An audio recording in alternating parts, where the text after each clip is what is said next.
As we get ready to sit down, just think about descending back and down through your hips until you reach your bottom position.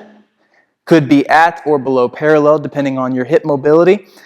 Once we reach that position, drive up to the top.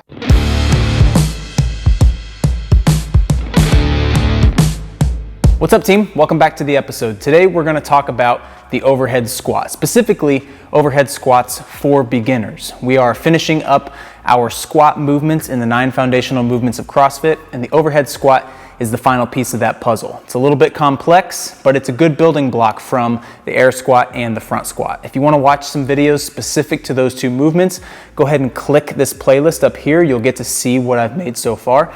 But for now, let's go ahead and dive into the points of performance for the overhead squat so you have a good understanding of what it should look like moving forward. Real quick before we get started, if you enjoy movement tips, health education, and fitness gear reviews, then this YouTube channel is for you.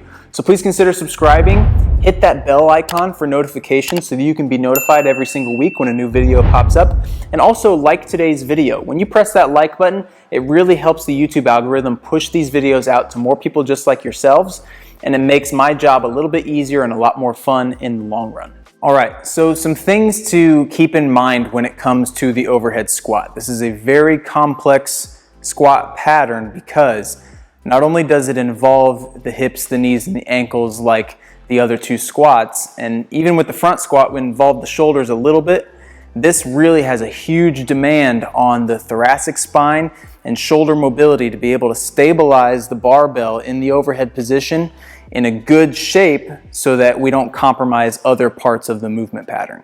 And what I mean by that is we need to have good enough ankle motion, knee and hip motion on top of being able to maintain an upright torso and keep our shoulders stacked all the way through for the overhead squat to look the way that we want it to look. So as a disclaimer, if you have mobility restrictions in your ankles, your knees, or your hips, and even in your upper back, this may not look exactly how you want it to look right off the bat, and we can make some modifications to your movement pattern to help get you there, and that's what some of the subsequent videos in this series is going to cover. But for now, let's just look at what are all the pieces that we want to try to achieve in the long run and go from there.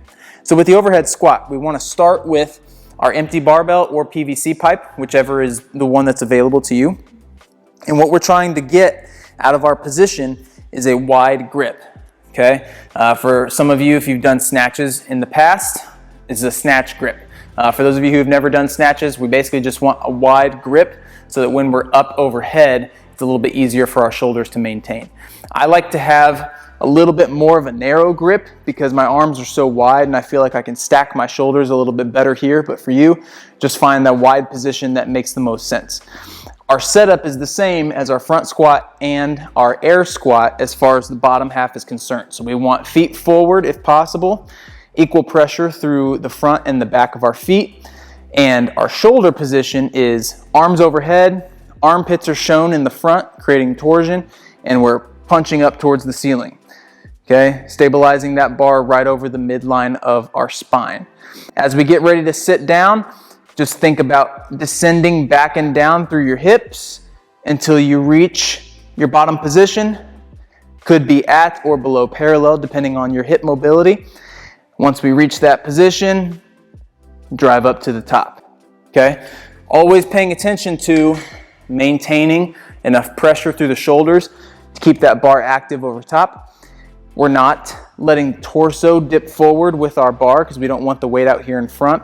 And we also don't want to be pulling the weight behind us with a forward torso. And that's where some of the mobility stuff comes into play for next time. So grab a PVC pipe, try a couple of these setup positions, and see how far you can get down without compromising your torso position or your shoulder position, and see if it's probably an ankle or a knee or a hip issue that maybe we can solve later on. Try to understand that the overhead squat is super complicated, especially for beginners. So take it slow, take it light, don't rush to add weight to the movement that you're doing. Start with a PVC pipe or a broomstick and just try to piece together a couple of these things. And if you're finding that you're struggling to maintain good positions all the way through, don't worry about it.